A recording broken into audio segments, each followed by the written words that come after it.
നല്ലൊരു ശതമാനം ലോകത്ത് ലോജിസ്റ്റിക്സ് യഥാർത്ഥത്തിൽ എന്താണ് കപ്പൽ മുഖേന തന്നെയാണ് ഉള്ളത്. അപ്പം റോഡ് മുഖേന ലോജിസ്റ്റിക്സും അല്ലെങ്കിൽ എയർ മുഖേന ലോജിസ്റ്റിക്സ് ഒക്കെ തന്നെ ഒരു ചെറിയ ശതമാനം മാത്രമേ എന്ത് വരുള്ളൂ. ലോജിസ്റ്റിക്സ് എന്ന് പ്രധാനമായിട്ടും എന്തായിരിക്കും കപ്പൽ മുഖേന തന്നെയാണ് യഥാർത്ഥത്തിൽ വരിക. അതുപോലെ അതിൽ MBA പ്രോഗ്രാമുകളുണ്ട്. അപ്പം ഏതെങ്കിലും ഡിഗ്രി കഴിഞ്ഞവർക്ക് അല്ലെങ്കിൽ BBA ലോജിസ്റ്റിക്സ് കഴിഞ്ഞവർക്ക് അല്ലെങ്കിൽ പൊതുവായിട്ടുള്ള ഡിഗ്രികൾ കഴിഞ്ഞവർക്ക് ഇന്ത്യൻ മാരിടൈം യൂണിവേഴ്സിറ്റി പൊതുവായി കടലുമായി ബന്ധപ്പെട്ട ഇത്തരം മേഖലകളൊക്കെ പഠിക്കാനുള്ള സ്ഥാപനമാണ് ഇന്ത്യൻ മാരിടൈം യൂണിവേഴ്സിറ്റി. അപ്പോൾ അതിൻ്റെ വ്യത്യസ്ത ക്യാമ്പസുകൾ എവിടെയൊക്കെയാണുള്ളത്? അസ്സലാമു അലൈക്കും വറഹ്മത്തുള്ളാഹി വബറകാതുഹു. പീസ് റേഡിയോ വഴികാട്ടിയുടെ മറ്റൊരു എപ്പിസോഡിലേക്ക് പ്രിയപ്പെട്ട ശ്രോതാക്കൾക്ക് ഹൃദ്യമായ സ്വാഗതം.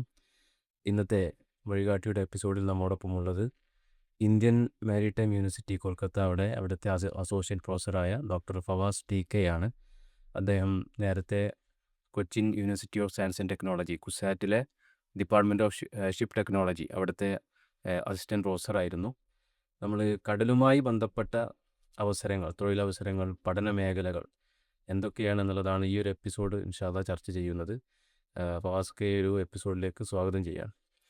പൊതുവിൽ കടലുമായി ബന്ധപ്പെട്ട് മാരിടൈം സ്റ്റഡീസ് ഒരു വിശാലമായ ഏരിയ, അപ്പോൾ അതുമായി ബന്ധപ്പെട്ടുള്ള അതിൻ്റെ ഒരു ജനറലായിട്ടൊരു ഇൻട്രൊഡക്ഷൻ അത് നമുക്ക് ആരംഭിക്കാം. കടലുമായി ബന്ധപ്പെട്ട് നമുക്ക് ഉപരിപഠനത്തിനും അതുപോലെ തന്നെ തൊഴിലുമായി ബന്ധപ്പെട്ടിട്ടുള്ള ഒരുപാട് മേഖലകളുണ്ട്. അതിനെ നമുക്ക് പൊതുവെ കടലിൽ ജോലി ചെയ്യുന്ന ചില ജോലികളുണ്ട്, കടലിൽ തന്നെ ജോലി ചെയ്യേണ്ടുന്ന രീതികൾ. നമുക്ക് ഇപ്പം മറൈൻ എഞ്ചിനീയറിംഗ് കഴിഞ്ഞിട്ടുള്ള കപ്പലിലെ എഞ്ചിനീയേഴ്സ് ആയിട്ടുള്ള എഞ്ചിൻ റൂമിൽ ജോലി ചെയ്യുന്ന കപ്പലിലുള്ള എഞ്ചിനീയേഴ്സ് ഉണ്ട്. അവർ ചീഫ് എഞ്ചിനീയർ വരെ അവർക്ക് എത്താം.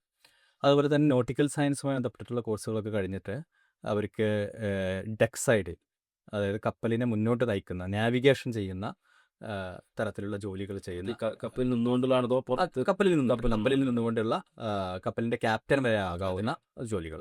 ഇത് രണ്ടുമാണ് പ്രധാനമായിട്ടും നമ്മളുടെ കപ്പലിനകത്ത് കപ്പലിൽ പോകുമ്പോൾ കൂടെ സഞ്ചരിച്ചുകൊണ്ട് ജോലി ചെയ്യേണ്ടുന്ന രീതിയിലുള്ള പ്രധാനപ്പെട്ട രണ്ട്. ഡെക്ക് സൈഡ് എന്ന് പറയുമ്പോൾ നാവിഗേഷനുമായി ബന്ധപ്പെട്ടിട്ടുള്ളത്, എൻജിൻ സൈഡ് എന്ന് പറയുമ്പോൾ കപ്പലിൻ്റെ എൻജിൻ റൂമും അതുപോലെ തന്നെ കപ്പലിലുള്ള മറ്റു ഉപകരണങ്ങളൊക്കെ ഉണ്ടാവുമല്ലോ, അപ്പം പമ്പുകൾ, കംപ്രസറുകൾ, ബോയിലറുകൾ, അതിൻ്റെയൊക്കെ തന്നെ മെയിൻ്റനൻസും അതിൻ്റെയൊക്കെ കൃത്യമായിട്ടുള്ള പ്രവർത്തനങ്ങളൊക്കെ തന്നെ ഉറപ്പുവരുത്തുന്ന രീതിയിലുള്ള എഞ്ചിനീയർമാരായിട്ടുള്ള ആളുകൾ.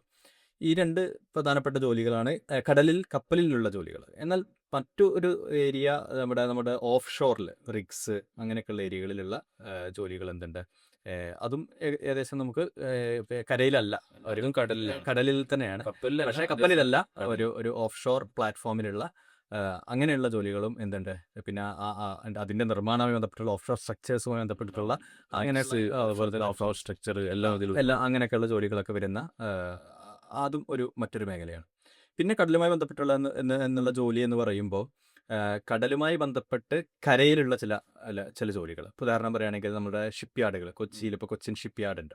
അപ്പോൾ കൊച്ചിൻ ഷിപ്പ് യാർഡ് കരയിലാണ്, പക്ഷേ കടലിനോട് ചേർന്നിട്ട് കരയിലുണ്ടാവുന്ന ജോലികളാണ്. അപ്പോൾ കൊച്ചിൻ ഷിപ്പ് യാർഡിലൊക്കെ ഇപ്പം നമുക്ക് അവിടെ ഷിപ്പിൻ്റെ മെയിൻ്റനൻസ് ഉണ്ടായിരിക്കും, ഷിപ്പ് റിപ്പയറുകൾ വരും. പീരിയഡിക്കലി പല കപ്പലുകളും ഓരോരോ മെയിൻ്റനൻസ് പ്രവർത്തനങ്ങൾക്ക് വേണ്ടി വരും. അതുപോലെ തന്നെ അവിടെ ഷിപ്പ് ബിൽഡിങ്ങും ഉണ്ടായിരിക്കും, കപ്പലിൻ്റെ നിർമ്മാണം. അപ്പോൾ അതെല്ലാം മേൽനോട്ടം വഹിക്കാൻ വേണ്ടിയിട്ടുള്ള പ്രൊഫഷണലുകളെ, അത് യോഗ്യതയുള്ള ആളുകളെ എന്ത് ചെയ്യണം, അത് അത്തരത്തിലുള്ള തൊഴിലുകൾ വേണം. അത് പൊതുവെ നേവൽ ആർക്കിടെക്ചർ സംബന്ധമായിട്ടുള്ള കോഴ്സുകളൊക്കെ ആണ് ആ ഒരു ഫീൽഡ്, കപ്പൽ നിർമ്മാണവുമായിട്ടും കപ്പൽ മെയിൻ്റനൻസുമായൊക്കെ ബന്ധപ്പെട്ടിട്ടുള്ള അത്തരത്തിലുള്ള ജോലികളൊക്കെ വരുന്നത്. അതിൽ തന്നെ പിന്നെ അതിൻ്റെ ഡിസൈൻ വരുന്ന, അതും ഈ നേവൽ ആർക്കിടെക്റ്റുകൾക്കൊക്കെ തന്നെ ചെയ്യാവുന്നതാണ്. കപ്പലിൻ്റെ ഡിസൈൻ, നിർമ്മാണത്തിൻ്റെ ഡിസൈൻ, അത് കുറച്ചുകൂടി ഒരു ഓഫീസ് ടൈപ്പ് ഓഫ് ജോബായിരിക്കും. അത് അതിൻ്റെ പിന്നെ സ്ട്രക്ചർ അനാലിസിസ് ഒക്കെ നോക്കി, അതിൻ്റെ സ്ട്രെങ്ത്തും കാര്യങ്ങളൊക്കെ നോക്കി, അതിൻ്റെ സ്റ്റെബിലിറ്റിയും നമ്മളുടെ വെള്ളത്തിൽ പൊങ്ങിക്കെടുക്കുന്ന മറയാതിരിക്കുന്ന കാര്യങ്ങളൊക്കെ നോക്കിയിട്ട് അത് കൃത്യമായി ഡിസൈൻ ചെയ്യുകയൊക്കെ ചെയ്യുന്ന, അതിനുവേണ്ട ടെസ്റ്റുകളൊക്കെ ചെയ്യുന്ന, അതെല്ലാം ഈ നാവൽ ആർക്കിടെക്ചറുമായി ബന്ധപ്പെട്ടിട്ടുള്ള ജോലിയാണ്. ഇത് പൊതുവേ എന്താണ്, കരയിലായിരിക്കും അതിൻ്റെ കൂടുതലായിട്ടുള്ള അതിലുള്ള ജോലി സാധ്യതകൾ വരുന്നത്. അതിൽ തന്നെ ഷിപ്പ് സർവേയർ എന്നൊക്കെ പറഞ്ഞിട്ടുള്ള കപ്പലുകളുടെ അതെല്ലാം ശരിയായിട്ട് തന്നെയാണ് എല്ലാ സിസ്റ്റവും, പീരിയഡിക്കലി എല്ലാ പെർഫോമൻസും സിസ്റ്റമും എല്ലാം ശരിയാണോ എന്നൊക്കെ തന്നെ ചെക്ക് ചെയ്യുന്നതിനൊക്കെ വേണ്ടിയിട്ടുള്ള ഷിപ്പ് സർവേയിങ് ജോബുകളുണ്ട്. അത് പൊതുവെ നല്ല യാത്ര ചെയ്തിട്ട് കപ്പലുള്ള സ്ഥലത്ത് പോവുകയും അവിടെ അതിന് വേണ്ടുന്ന കാര്യങ്ങളൊക്കെ നോക്കിയിട്ട് അതിന് വേണ്ട സർട്ടിഫിക്കേഷൻസും കാര്യങ്ങളൊക്കെ തന്നെ ഉറപ്പുവരുത്തുന്നതിനുള്ള, അത് ഒരുപാട് യാത്രകൾ ചെയ്യേണ്ടുന്ന ഒരു കപ്പലുള്ള സ്ഥലത്തേക്ക് പോവുകയും ചിലപ്പം കുറച്ചൊക്കെ കപ്പലിൽ യാത്ര ചെയ്യുകയും ചെയ്യേണ്ടി. സെയിലിംഗ് അതിൽ സെയിലിംഗ് നിർബന്ധമല്ല, പക്ഷേ സെയിലിംഗ് ചിലപ്പോൾ ഭാഗമായിട്ട് ചിലപ്പം വരും.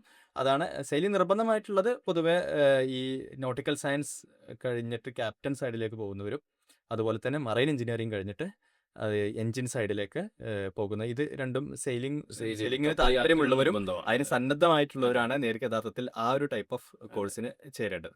അപ്പോൾ നമ്മൾ 2 ടൈപ്പ് ഓഫ് കോഴ്സ് പറഞ്ഞു. ഒന്ന് സൈലിങ്ങുമായി ബന്ധപ്പെട്ടിട്ടുള്ള മറൈൻ എഞ്ചിനീയറിംഗ് നോട്ടിക്കൽ സയൻസ്, രണ്ടാമത് ഈ കപ്പൽ നിർമ്മാണവുമായി ബന്ധപ്പെട്ടുള്ള നേവൽ ആർക്കിടെക്ചർ പോലുള്ള കോഴ്സുകൾ. ഇനി അതിന് പുറമെ ചില കോഴ്സുകളും എന്തുണ്ട്, ഇപ്പൊ രണ്ടും ഒരു കപ്പലുമായി ബന്ധപ്പെട്ടാണ്.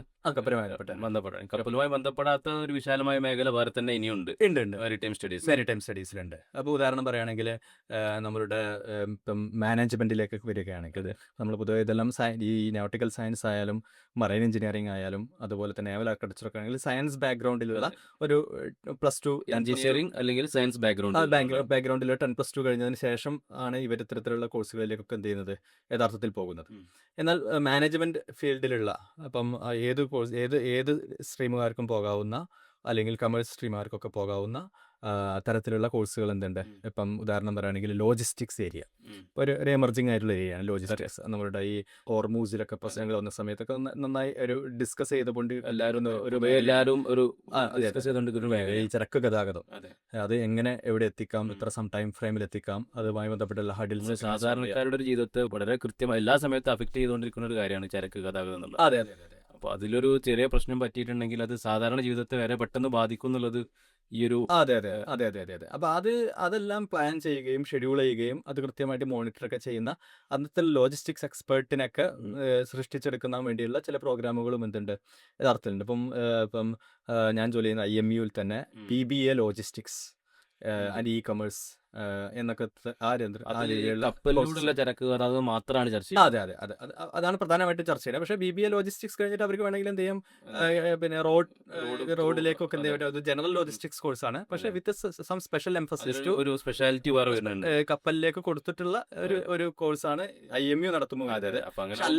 കപ്പലിലൂടെയുള്ള ചരക്ക് ഗതാഗത മേഖലയിലേക്ക് വരാൻ ഒന്നുകൂടി സാധ്യത കൂടുതലാണ്. പിന്നെ നല്ലൊരു ശതമാനം ലോകത്ത് ലോജിസ്റ്റിക്സ് യഥാർത്ഥത്തിൽ എന്താണ് കപ്പൽ മുഖേന തന്നെയാണ് ഉള്ളത്. അപ്പം റോഡ് മുഖേനയുള്ള ലോജിസ്റ്റിക്സും അല്ലെങ്കിൽ എയർ മുഖേനയുള്ള ലോജിസ്റ്റിക്സ് ഒക്കെ തന്നെ ഒരു ചെറിയ ശതമാനം മാത്രമേ എന്ത് ചെയ്യുള്ളൂ വരുള്ളൂ. അപ്പോൾ ലോജിസ്റ്റിക്സ് എന്ന് പറയുമ്പോൾ പ്രധാനമായിട്ടും എന്തായിരിക്കും കപ്പൽ മുഖേന തന്നെയാണ് യഥാർത്ഥത്തിൽ വരിക. അതുപോലെ തന്നെ അതിൽ MBA പ്രോഗ്രാമുകളുണ്ട്. അപ്പം ഏതെങ്കിലും ഡിഗ്രി കഴിഞ്ഞവർക്ക് അല്ലെങ്കിൽ BBA ഈ ലോജിസ്റ്റിക്സ് കഴിഞ്ഞവർക്ക് അല്ലെങ്കിൽ പൊതുവായിട്ടുള്ള ഡിഗ്രികൾ കഴിഞ്ഞവർക്ക് ഒക്കെ എന്ത് ചെയ്യാൻ പറ്റും, അവർക്ക് MBA international transportation logistics management എന്ന് പറഞ്ഞിട്ടുള്ള. അപ്പോൾ ഈ ലോജിസ്റ്റിക്സ് ഏരിയയിലുള്ള ഈ ചരക്ക് ഗതാഗതവുമായി ബന്ധപ്പെട്ടിട്ടുള്ള നല്ല മാനേജീരിയൽ പോസ്റ്റിലൊക്കെ തന്നെ ഇരിക്കാൻ പറ്റുന്ന അത്തരത്തിലുള്ള പിന്നെ മേഖലകളിലേക്ക് ആളുകൾ എത്തിക്കാൻ പറ്റുന്ന പ്രാപ്തരാക്കുന്ന രീതിയിലുള്ള കോഴ്സുകളാണ് ഈ BBA MBA പ്രോഗ്രാമുകൾ. അതുപോലെയുള്ള അതാണ് ഒരു മാനേജീരിയൽ ലെവലിലുള്ള കോഴ്സസിൽ പ്രധാനമായിട്ടും നമുക്ക് അങ്ങനെ വരുന്നത്. അതിൽ തന്നെ പിന്നെ ഈ പോർട്ടുകളുണ്ട്, തുറമുഖങ്ങളുണ്ട്, പോർട്ടുകളുടെ അതിന്റെ മാനേജ്മെന്റ്, പോർട്ട് മാനേജേഴ്സ് വേണമല്ലോ. പോർട്ടിലേക്ക് നമ്മൾ പോർട്ടിന്റെ നിർമ്മാണം തൊട്ട് പിന്നെ അതിന്റെ മാനേജ്മെന്റ് അങ്ങനെ തുടങ്ങി കുറെ കാര്യങ്ങൾ അതിൽ വേറെ തന്നെ വരാനുണ്ട്. അത് വരെ നിർമ്മാണത്തിൽ കുറച്ചുകൂടി എഞ്ചിനീയേഴ്സ് അങ്ങനെയുള്ള വരും. അത് നമുക്കിപ്പം ഈ ചില സ്ഥാപനങ്ങളിലൊക്കെ കോസ്റ്റൽ ആൻഡ് ഹാർബർ എഞ്ചിനീയറിംഗ് അങ്ങനെയൊക്കെയുള്ള മേഖലകളിലേക്കുള്ള എന്തുണ്ട് സ്പെഷ്യാലിറ്റികൾ എന്തുണ്ട്. അപ്പൊ അത്തരത്തിലുള്ള ഓഫ് ഷോർ എഞ്ചിനീയറിംഗ് സൈഡിലേക്ക് പോയി. അതെ. അതിന് നിർമ്മാണം ഓഫ് ഷോർ സ്ട്രക്ചേഴ്സ് നേരത്തെ പറഞ്ഞ പോലെ മാനേജ്മെന്റ് സൈഡിൽ ഈ ഒരു പോർട്ട് മാനേജ്മെന്റ് എന്ന് പറഞ്ഞിട്ട് വേറെ തന്നെ അതൊരു ഏരിയയാണ്. ഇപ്പോൾ ഉദാഹരണം പറയുകയാണെങ്കിൽ നമ്മൾ ഇന്ത്യൻ മാരിടൈം യൂണിവേഴ്സിറ്റിയിൽ തന്നെ ഒരു 6-7 സ്ഥാപനങ്ങൾ ഒന്നിച്ച്, പഴയ 6-7 സ്ഥാപനങ്ങൾ പിന്നീട് എന്ത് ചെയ്താണ് ഒരു ഒന്നിച്ചൊരു അംബ്രല്ലയിൽ കൊണ്ടുവന്ന ഒരു യൂണിവേഴ്സിറ്റിയായി മാറിയതാണ് ഇന്ത്യൻ മാരിടൈം യൂണിവേഴ്സിറ്റി. അപ്പോൾ അതിൽ 2 സ്ഥാപനങ്ങൾ, ഒന്ന് Indian institute of port management കൽക്കട്ടയിലേക്ക് ആ ഒരു അതിലേക്ക് വരാൻ തോന്നുന്നു. ഇപ്പോൾ ഇന്ത്യൻ മാരിടൈം യൂണിവേഴ്സിറ്റി പൊതുവായി കടലുമായി ബന്ധപ്പെട്ട ഇത്തരം മേഖലകളൊക്കെ പഠിക്കാനുള്ള സ്ഥാപനമാണ് ഇന്ത്യൻ മാരിടൈം യൂണിവേഴ്സിറ്റി. അപ്പോൾ അതിന്റെ വ്യത്യസ്ത ക്യാമ്പസുകൾ എവിടെയൊക്കെയാണുള്ളത്? Indian maritime യൂണിവേഴ്സിറ്റിക്ക് 6 ക്യാമ്പസുകളാണുള്ളത്. അതിന്റെ ഹെഡ് ക്വാർട്ടേഴ്സ് യഥാർത്ഥത്തിൽ ചെന്നൈയിലാണുള്ളത്. അത് ഒരു സെൻട്രൽ യൂണിവേഴ്സിറ്റിയാണ്. ഗവൺമെന്റ് ഓഫ് ഇന്ത്യയുടെ ministry of port shipping and വാട്ടർവേസിന്റെ കീഴിൽ പ്രവർത്തിക്കുന്ന ഒരു സർവകലാശാലയാണ്. അത് യഥാർത്ഥത്തിൽ ഇന്ത്യൻ മാരിടൈം യൂണിവേഴ്സിറ്റി ആക്ട് എന്ന 2008 ഇന്ത്യൻ പാർലമെന്റ് അംഗീകരിച്ചിട്ടുള്ള ഒരു ആക്ട് പ്രകാരമാണ് യഥാർത്ഥത്തിൽ ഈ സർവകലാശാല പ്രവർത്തിക്കുന്നത്. അപ്പോൾ അത് ഏകദേശം 75-100 വർഷങ്ങൾക്ക് മുമ്പേ ഇന്ത്യയിലുണ്ടായിരുന്ന ഈ ഷിപ്പിംഗ് മേഖലയിലുണ്ടായിരുന്ന ഇൻസ്റ്റിറ്റ്യൂഷൻസ് ഓഫ് എമിനൻസ് അല്ലെങ്കിൽ institute of national importance government സെക്ടറിലൊക്കെ തന്നെ പ്രവർത്തിച്ചിരുന്ന 6-7 സ്ഥാപനങ്ങളെ ഒരൊറ്റ അംബ്രല്ലയുടെ കീഴിൽ കൊണ്ടുവന്നിട്ട് ആണ് ഈ ഒരു സർവകലാശാല വന്നത്. അപ്പോൾ അതിൽ തന്നെ 2 സ്ഥാപനങ്ങളാണ് Indian institute of port management കൽക്കട്ടയിലെ കിറ്റർപൂരിൽ ഉണ്ടായിരുന്ന ഒരു സ്ഥാപനമായിരുന്നു IIPM. അതുപോലെ തന്നെ ചെന്നൈയിലുണ്ടായിരുന്ന national institute of port management, ആ സ്ഥാപനവും ഈ 2 സ്ഥാപനങ്ങൾ, അത് രണ്ടും മാനേജ്മെന്റ് ഫീൽഡിലുള്ള ട്രെയിനിങ്ങുകൾ കൊടുത്തിരുന്ന സ്ഥാപനങ്ങളായിരുന്നു. അപ്പോൾ അതെല്ലാം IMU-ലേക്ക് എന്ത് ചെയ്തു വരികയും, അപ്പോൾ അതുകൊണ്ട് അതിന്റെ തുടർച്ച എന്നുള്ള നിലക്ക് ഇവിടെയും എന്ത് ചെയ്തു MBA BBA ഒക്കെ പോർട്ട് മാനേജ്മെന്റ് എന്നുള്ള നിലക്കുള്ള കോഴ്സുകളൊക്കെ എന്ത് ചെയ്തു അത് ഇവിടെ തുടർന്ന് വരുന്നുണ്ട്. അപ്പം അതുപോലെ മറ്റു ചില ക്യാമ്പസുകൾ ഉള്ളത് ഒന്ന് കൊച്ചിയിലുണ്ട്. കൊച്ചിയിലെ വില്ലിംഗ്ടൺ ഐലൻഡിൽ ഒരു ക്യാമ്പസ് ഉണ്ട്. അത് ഏറ്റവും ചെറിയൊരു ക്യാമ്പസ്. അതിന്റെ പേരെന്താണ്? അത് ഇന്ത്യൻ മാരിടൈം യൂണിവേഴ്സിറ്റി കൊച്ചി ക്യാമ്പസാണ്. അവിടെ പ്രധാനമായിട്ടും ഈ BSc nautical science, nautical science, കപ്പലിലെ ക്യാപ്റ്റൻ ആകാൻ പറ്റുന്ന വിധത്തിലുള്ള കോഴ്സുകൾ, പിന്നെ BBA പ്രോഗ്രാം ഉണ്ട്, പിന്നെ ഈ MBA international transportation and logistics management പറഞ്ഞിട്ടുള്ള MBA പ്രോഗ്രാമാണ് കൊച്ചിയിലുള്ളത്. ഈ ചെന്നൈയിലെ ഹെഡ് ക്വാർട്ടേഴ്സും ഉണ്ട്, ചെന്നൈയിലൊരു ക്യാമ്പസും ഉണ്ട്. അപ്പം ഈ ചെന്നൈയിലെ ക്യാമ്പസിൽ BTech മറൈൻ എഞ്ചിനീയറിംഗ് എന്നുള്ള പ്രോഗ്രാം ഉണ്ട്, അതുപോലെ BSc നോട്ടിക്കൽ സയൻസ്, അതുപോലെ തന്നെ ഈ MBA പ്രോഗ്രാമുകളൊക്കെ ചെന്നൈയിലുണ്ട്. പിന്നെ ഒരു ക്യാമ്പസ് വിശാഖപട്ടണത്താണുള്ളത്.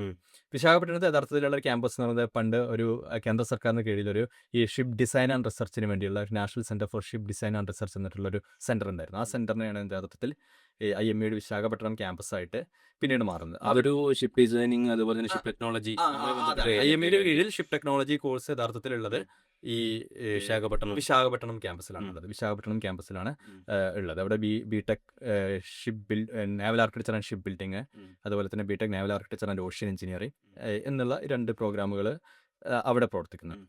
അതുപോലെ പിന്നെ മറ്റൊരു ക്യാമ്പസ് മുംബൈയിലുണ്ട്. മുംബൈയിലും BTech മറൈൻ എഞ്ചിനീയറിംഗ് എന്നുള്ള ഒരു പ്രോഗ്രാം ഉണ്ട്. അതുപോലെ തന്നെ അത് മുംബൈ പോർട്ടിലുള്ള ക്യാമ്പസ്, മുംബൈയിൽ ഒരു ക്യാമ്പസ് കൂടി ഉണ്ട്, നവി മുംബൈയിൽ. അവിടെ BSc നോട്ടിക്കൽ സയൻസ് എന്നൊരു പ്രോഗ്രാം ഉണ്ട്. അത് യഥാർത്ഥത്തിൽ ഈ നവി മുംബൈയിലെ ക്യാമ്പസാണ് ഏറ്റവും പഴയൊരു ക്യാമ്പസ്. ഒരു 1927 ഒരു ട്രെയിനിങ് ഷിപ്പ് ഡഫറിൻ, ബ്രിട്ടീഷുകാരുടെ കാലത്ത് ഒരു കപ്പൽ തന്നെ എന്ത് ചെയ്തിരുന്നു, ഈ കപ്പലിൽ ജോലി ചെയ്യുന്നവർക്ക് ട്രെയിനിങ് കൊടുക്കാനായിട്ടുള്ളൊരു കപ്പൽ. അങ്ങനെ ആ കപ്പലിൽ എന്ത് ചെയ്യുന്നവർക്ക് ട്രെയിനിങ് കൊടുക്കുന്ന ഒരു ട്രെയിനിങ് ഷിപ്പ് ഡഫറിൻ എന്ന് പറഞ്ഞൊരു ഷിപ്പ് ഉണ്ടായിരുന്നു 1927 മുതൽ. അതില് ടെക്നോളജി ആണോ? ഈ നോട്ടിക്കൽ കപ്പലിൽ എങ്ങനെ നാവിഗേറ്റ് ചെയ്യാൻ പറ്റും, നോട്ടിക്കൽ സയൻസുമായി നിർമ്മാണമല്ല, അതിന്റെ ഒരു പ്രവർത്തനം. ഒരു കപ്പൽ തന്നെ ആയിട്ട് കപ്പലിൽ വെച്ചിട്ട് തന്നെ ട്രെയിനിങ് കൊടുക്കുന്ന രീതിയിലുള്ള ഒരു പ്രോഗ്രാമാണ് അവിടെ ഉണ്ടായിരുന്നത്. അത് പിന്നെ ആ കപ്പൽ ഡീകമ്മീഷൻ ചെയ്തതിനു ശേഷം 1972 ഒരു TS Rajendra, training ship Rajendra എന്നുള്ള രീതിയിൽ ഒരു പുതിയ കപ്പലായിട്ട് അതിൽ വെച്ച് ട്രെയിനിങ് കൊടുത്തു തുടങ്ങി. അത് പിന്നെ ഷോറിലേക്ക് കരയിലേക്ക് മാറ്റി ഒരു TS ചാണക്യ എന്ന് പറഞ്ഞ പേരിലുള്ള ഒരു സ്ഥാപനമായിട്ട് മാറുകയും അതാണ് IMU-ന്റെ നവി മുംബൈ ക്യാമ്പസ്. അപ്പോൾ ഇന്ത്യയിലെ ഈ നോട്ടിക്കൽ സയൻസ് ആ രംഗത്ത് ഇന്ത്യയിലെ ഏറ്റവും ലീഡിംഗ് ആയിട്ടുള്ള ഒരു സ്ഥാപനമാണ് IMU-ന്റെ നവി മുംബൈ ക്യാമ്പസ് ഉള്ളത്. പിന്നെ ഞാൻ ജോലി ചെയ്യുന്ന IMU-ന്റെ കൊൽക്കത്ത ക്യാമ്പസ്, അത് യഥാർത്ഥത്തിൽ 1949 നമ്മുടെ അന്നത്തെ പ്രധാനമന്ത്രി ജവഹർലാൽ നെഹ്റു ഇനാഗുറേറ്റ് ചെയ്ത ഒരു 75 വർഷം പഴക്കമുള്ള, അന്ന് അതിൻ്റെ പേര് DMET എന്നായിരുന്നു, directorate of marine engineering and training. അപ്പോൾ ഇന്നിപ്പോൾ ലോകത്തെ ഒരുവിധം ഷിപ്പിംഗ് കമ്പനികളൊക്കെ പോയി കഴിഞ്ഞു കഴിഞ്ഞാൽ അവിടെയൊക്കെ DMET-യുടെ അലുമിനികൾ നമുക്ക് എന്ത് ചെയ്യാൻ പറ്റും, കാണാൻ പറ്റും. അപ്പോൾ അങ്ങനെയുള്ള അവിടെയും BTech മറൈൻ എഞ്ചിനീയറിംഗ് ആണ് എന്തുള്ളത്, പ്രധാനപ്പെട്ട പ്രോഗ്രാം. പിന്നെ ഒരു MBA പ്രോഗ്രാം ഉണ്ട്. പിന്നെ ഈ ക്യാമ്പസുകളിലൊക്കെ ചിലയിടത്തൊക്കെ MTech പ്രോഗ്രാമുകളും എന്തുണ്ട്, BSc നോട്ടിക്കൽ സയൻസ് പോലുള്ളത് അതും അവിടെ BSc നോട്ടിക്കൽ സയൻസ് ഉള്ളത് ചെന്നൈയിലും കൊച്ചിയിലും അതുപോലെ തന്നെ നവി മുംബൈയിലും മാത്രമാണ് ഉള്ളത്. കൽക്കട്ടയിലില്ല. കൽക്കട്ടയിൽ BTech മറൈൻ എഞ്ചിനീയറിംഗ് ആണ് പ്രധാനപ്പെട്ട പ്രോഗ്രാം. ഇതാണ് നമ്മുടെ ഈ ഒരു ഒതുക്കുന്ന ആൾക്കാരിൽ ഒരുപക്ഷെ സയൻസ് സ്ട്രീം BSc കഴിഞ്ഞ ആൾക്കാരുണ്ടാവും, അതുപോലെ തന്നെ ഒരു മാനേജ്മെന്റ് സൈഡ് BBA അല്ലെങ്കിൽ BCom കഴിഞ്ഞ ആൾക്കാരുണ്ടാവും, അതുപോലെ തന്നെ BTech കഴിഞ്ഞ അല്ലെങ്കിൽ +2 കഴിഞ്ഞ് BTech-ലേക്ക് വരുന്ന കുട്ടികളുണ്ടാവും. അപ്പോൾ ഓരോ സ്ട്രീമിലും പെട്ട ആൾക്കാർക്ക് പറ്റിയ കോഴ്സുകൾ ശരിക്ക് മാരിടൈം സ്റ്റഡീസിൽ ഉണ്ട് എന്നാണ് ഇപ്പം പറഞ്ഞു വന്നിട്ടുള്ളത്. അപ്പോൾ അതിൽ ഒരു +2 കഴിഞ്ഞ കുട്ടികൾക്കുള്ള ഒരു വേർതിരിച്ച് നമുക്ക് പറയാൻ കഴിയും. ഇപ്പോൾ BCom കഴിഞ്ഞ കുട്ടികൾക്ക് അല്ലെങ്കിൽ BBA കഴിഞ്ഞ കുട്ടികൾക്കുള്ള കോഴ്സുകൾ, അതുപോലെ BSc കഴിഞ്ഞ കുട്ടികൾക്കുള്ള കോഴ്സുകൾ, BTech കഴിഞ്ഞ കുട്ടികൾക്കുള്ള. അപ്പോൾ അതിലാദ്യം BSc കഴിഞ്ഞ കുട്ടികൾക്ക് പറ്റിയ കോഴ്സുകൾ ഇപ്പം ഒന്ന് BSc നോട്ടിക്കൽ സയൻസ് അതുപോലുള്ള വേറെ കോഴ്സുകൾ ഏതാണ് BSc കഴിഞ്ഞ കുട്ടികൾക്കുള്ളത്? അല്ല, അതിൽ പൊതുവേ എന്താ വെച്ച് കഴിഞ്ഞാൽ നമ്മൾ ഈ കോഴ്സുകൾ നമുക്ക് ഒരു പൊതുവേ നമ്മളുടെ ഒരു 10+2 കഴിഞ്ഞിട്ടുള്ളൊരു എൻട്രിയാണ് പൊതുവെ കാരണം കുറച്ചുകൂടി നമ്മൾ ഒരു BSc കഴിഞ്ഞിട്ടുള്ള കോഴ്സുകളിലേറെ ഒരു 10 കഴിഞ്ഞാൽ അല്ലെങ്കിൽ 12 കഴിഞ്ഞാൽ എന്നുള്ള അതാണ് ഇരിക്കും കുറച്ചും കൂടി ഈ ഒരു മേഖലയിലേക്കൊക്കെ നോക്കുന്നവർക്ക് കുറച്ചും കൂടി നേരത്തെ നോക്കി തുടങ്ങണം എന്നുള്ളതാണ്.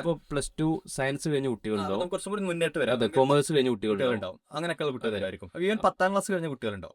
അപ്പോൾ 10ാം ക്ലാസ് കഴിഞ്ഞ കുട്ടികൾക്ക് കപ്പൽ മേഖലകളിൽ ജോലി ചെയ്യാൻ പറ്റുന്ന ചില കോഴ്സുകളുണ്ട്, ഷോർട്ട് ടൈം കോഴ്സുകളുണ്ട്. ഇപ്പം GP റേറ്റിംഗ് കോഴ്സുകളുണ്ട്, ജനറൽ പർപ്പസ് റേറ്റിംഗ് എന്നാണ് ഞാൻ പറയുക.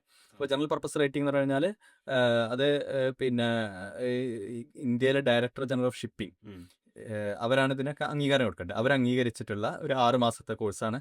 അത് കഴിഞ്ഞ് ഇവർക്ക് ഒരു 6 മാസമൊക്കെ എന്ത് ചെയ്യണം, കപ്പലിൽ അവർ തൊഴിലെടുക്കണം. അങ്ങനെ കഴിഞ്ഞാൽ കപ്പലിൻ്റെ ക്രൂ മെമ്പേഴ്സ് ആയിട്ടുള്ള കപ്പലിലെ സാധാരണ തൊഴിലാളികളുണ്ടല്ലോ, അത് കപ്പലിൻ്റെ എഞ്ചിൻ റൂമിൽ ഹെൽപ്പ് ചെയ്യുന്ന വൈപ്പർ, ഓയിലർ കുറഞ്ഞിട്ടുള്ള ഇതുണ്ട് കപ്പലിൽ. അതുപോലെ തന്നെ ഓർഡിനറി സീമാൻ, ഏബിൾ സീമാൻ എന്നൊക്കെ പറഞ്ഞിട്ടുള്ള കപ്പലിലുള്ള അതിൽ കമ്പയറിൽ സ്റ്റോർ കീപ്പറുകൾ ഉണ്ടാവും. അങ്ങനെ കപ്പലിലെ ഈ എഞ്ചിനീയറും അതുപോലെ തന്നെ ക്യാപ്റ്റനും അല്ലാത്ത കപ്പലിൽ ഒരു ഒരു ഒരു വലിയൊരു സംവിധാനമാണല്ലോ, അതിനുള്ള ഒരുപാട് തൊഴിലുകൾ ഉണ്ടാവില്ല. അത് കുറച്ചുകൂടി ഉയർന്ന റാങ്കിലുള്ള തൊഴിലുകളല്ല, കുറച്ചുകൂടി അപ്പൊ അത് ഒരു 10th കഴിഞ്ഞവർക്ക് തന്നെ എന്ത് ചെയ്യാൻ പറ്റും, അങ്ങനത്തെ GP റൈറ്റിംഗ് എന്ന് പറഞ്ഞിട്ടുള്ള കോഴ്സുകൾക്ക് എന്ത് ചെയ്യാൻ പറ്റും, അത് പോകാൻ പറ്റും. അതിപ്പോ കേരളത്തിൽ എവിടെയെങ്കിലും കോഴ്സുകൾ കേരളത്തിലൊക്കെ ഈ ചെറിയ മാരിടൈം അക്കാദമികൾ ഉണ്ടായിരിക്കും. അപ്പം ഗവൺമെന്റ് പ്രൈവറ്റ് ആയിട്ടുള്ള മാരിടൈം അക്കാദമികൾ ഉണ്ടായിരിക്കും. അപ്പൊ IMU തന്നെ അഫിലിയേറ്റ് ചെയ്തിട്ടുള്ള ചില ചെറിയ സ്ഥാപനങ്ങളൊക്കെ ഉണ്ടായിരിക്കും. അത് നമുക്ക് ആകെ ശ്രദ്ധിക്കേണ്ടത് അത് ഈ DG ഷിപ്പിങ്ങിന്റെ അപ്രൂവൽ ഉണ്ടോ എന്നുള്ളത് നോക്കണം, ഡയറക്ടർ ജനറൽ ഷിപ്പിങ്ങിന്. പിന്നെ ഈ കോഴ്സ് GD ഷിപ്പിംഗ് അത് ഗവൺമെന്റ് ഓഫ് ഇന്ത്യയിലെ ഈ കപ്പൽ ബന്ധിതമായിട്ടുള്ള കോഴ്സുകൾക്കൊക്കെ അംഗീകാരം കൊടുക്കുന്ന സ്ഥാപനമാണ് ഡയറക്ടർ ജനറൽ ഓഫ് ഷിപ്പിംഗ്. അപ്പൊ കപ്പലുമായി ബന്ധപ്പെട്ടുള്ള എന്ത് കോഴ്സ് ആരും എവിടെ പറഞ്ഞു കഴിഞ്ഞാലും ഉടനെ നോക്കേണ്ടത് DG ഷിപ്പിങ്ങിന്റെ സൈറ്റിൽ പോയിട്ട് ഇവർക്ക് അംഗീകാരമുണ്ടോ, അതുപോലെ തന്നെ അവർക്ക് CIP റേറ്റിംഗ്, ഇവർ ഈ ഇൻസ്റ്റിറ്റ്യൂഷൻസിനൊക്കെ ഒരു കോംപ്രഹെൻസീവ് ഇൻസ്പെക്ഷൻ നടത്തിയിട്ടൊരു CIP റേറ്റിംഗ് എന്നുള്ള ഒരു റേറ്റിംഗ് എന്ത് ചെയ്യും, A1 A2 എന്നുള്ള നമ്മൾ NAC NBA ഒക്കെ മോഡലുള്ള. അപ്പോൾ അതും ഡയറക്ടർ ജനറൽ ഷിപ്പിംഗ് ഒരു CIP റേറ്റിംഗ് ഇൻസ്റ്റിറ്റ്യൂഷന് കൊടുക്കും. അപ്പോൾ CIP റേറ്റിംഗ് ഉണ്ടോ എന്നിട്ട് ഇത് രണ്ടും നോക്കാം, അംഗീകാരം ഉണ്ടോ ഈ CIP വെബ്സൈറ്റിൽ നമുക്ക് തന്നെ ചെക്ക് ചെയ്യാൻ പറ്റും. DG ഷിപ്പിംഗിന്റെ വെബ്സൈറ്റിൽ പോയിട്ട് അത് ചെക്ക് ചെയ്യാൻ പറ്റും, അപ്രൂവ്ഡ് ആണെന്നല്ല അറിയാൻ പറ്റും. CIP റേറ്റിംഗ് ഉണ്ടാവും. പിന്നെ മൂന്നാമത്തെ ഒരു കാര്യം നോക്കേണ്ടത് വെച്ച് കഴിഞ്ഞാൽ ഇവർക്ക് പ്ലേസ്മെന്റ്സ് ഉണ്ടോ എന്നുള്ളത്. കാരണം ഈ കോഴ്സൊക്കെ ഈ കപ്പലുമായി ബന്ധപ്പെട്ടുള്ള ഇത്തരത്തിലുള്ള GP റേറ്റിംഗ് പോലുള്ള കോഴ്സുകളൊക്കെ ഒരു പരിമിതി എന്താണെന്ന് വെച്ച് കഴിഞ്ഞാൽ ഈ കോഴ്സ് മാത്രം കഴിഞ്ഞ ഒരു കാര്യമല്ല. ഈ കോഴ്സ് കഴിഞ്ഞിട്ട് അവർക്ക് എന്ത് ചെയ്യണം, ഒരു 6 മാസമൊക്കെ കപ്പലിൽ പോയി ട്രെയിനിങ് കിട്ടി തിരിച്ചു വന്ന് സം എക്സാംസ് എഴുതി അവർക്കൊരു സർട്ടിഫിക്കറ്റ് ഓഫ് കോമ്പിറ്റൻസി ഒക്കെ കിട്ടിക്കഴിഞ്ഞാൽ അവർക്ക് യഥാർത്ഥത്തിൽ കപ്പലിലെ ജോലിക്ക് എന്തുള്ളൂ. അത് കോഴ്സ് പാസ്സായതുകൊണ്ട് മാത്രമല്ല, ഈ ട്രെയിനിങ് കൂടി എന്താണ് അതിൽ കമ്പൽസറിയാണ്. അപ്പോൾ ഈ ട്രെയിനിങ്ങിനുള്ള ഓപ്ഷൻ കിട്ടാത്ത സ്ഥാപനങ്ങളിൽ പോയി കഴിഞ്ഞാൽ ഈ കോഴ്സ് മാത്രമേ ആയിട്ട് എന്ത് ചെയ്യുള്ളൂ ഇവർക്ക് പൂർത്തീകരിക്കാൻ പറ്റുള്ളൂ. അപ്പോൾ ആ ഒരു പ്ലേസ്മെന്റ്സ് ഉണ്ടോ, ട്രെയിനിങ് കപ്പലിൽ സെയിലിംഗ് പോകാനുള്ള ഓപ്പർച്യൂണിറ്റീസ് കിട്ടുന്ന സ്ഥാപനമാണോ എന്നുള്ള കൂടി എന്ത് ചെയ്യണം, അവിടെ പഠിച്ച വിദ്യാർത്ഥികളുമായിട്ട് ഇന്ററാക്ട് ചെയ്തതിനു ശേഷം അറിയാൻ പറ്റും. അത് നമുക്ക് ആ നിലക്ക് കിട്ടും. പിന്നെ +2 കഴിഞ്ഞ, അതുപോലെ നേരത്തെ നമ്മൾ പറഞ്ഞ +2 കഴിഞ്ഞാൽ സയൻസ് സ്ട്രീമുകാർക്ക് നോട്ടിക്കൽ സയൻസിനും മറൈൻ എഞ്ചിനീയറിങ്ങിനും നേവൽ ആർക്കിടെക്ചറിനും പോകാം. അതുപോലെ തന്നെ സയൻസ് ഓർ ഇനി അതർ സ്ട്രീമുകാർക്ക് എന്ത് ചെയ്യാൻ പറ്റും, ഈ BBA, ലോജിസ്റ്റിക്സ്, അത് അങ്ങനെയുള്ള പ്രോഗ്രാമുകൾക്ക് എന്ത് ചെയ്യാൻ പറ്റും, പോകാൻ പറ്റും. ഓക്കെ. അപ്പോൾ നമ്മൾ ഒരു +2 കഴിഞ്ഞിട്ടുണ്ടെങ്കിൽ പിന്നെ ഇപ്പോൾ ഒരു കൊമേഴ്സ് സൈഡ് ആണെങ്കിൽ, മാനേജ്മെൻറ്റ് സൈഡ് ആണെങ്കിലും, അല്ലെങ്കിൽ സയൻസ് സ്ട്രീം ആണെങ്കിലും, അല്ലെങ്കിൽ എഞ്ചിനീയറിംഗ് സ്ട്രീം ആണെങ്കിലും അതിലേക്കൊക്കെ മാറിപ്പോകാനുള്ള ഒരു ഓപ്ഷനാണ് ഇപ്പോൾ നമ്മൾ പറഞ്ഞിട്ടുള്ളത്. ഇപ്പോൾ ഇനി നമ്മൾ ഓരോന്നിൻ്റെ ഡീറ്റെയിൽസിനൊക്കെ നമുക്ക് വരേണ്ടതുണ്ട്. ഇൻഷാ അല്ലാഹ് നമുക്ക് അടുത്തൊരു എപ്പിസോഡിൽ നമുക്കത് ചർച്ച ചെയ്യാം. അപ്പോൾ ഓരോ സ്ട്രീമിനും ഏതൊക്കെ രൂപത്തിലുള്ള കോഴ്സുകളാണ് അവൈലബിൾ ആയിട്ടുള്ളത് എന്നുള്ളത് വഴികാട്ടിയുടെ അടുത്തൊരു എപ്പിസോഡിൽ നമുക്ക് ഇൻഷാ അല്ലാഹ് ചർച്ച ചെയ്യാം. ഈ ഒരു എപ്പിസോഡ് നമ്മൾ തൽക്കാലം ഇവിടെ അവസാനിപ്പിക്കുകയാണ്. പങ്കെടുത്ത പ്രവാസികൾക്ക് പ്രത്യേകം നന്ദി അറിയിക്കുന്നു. അസ്സലാമു അലൈക്കും വറഹ്മത്തുള്ളാഹി.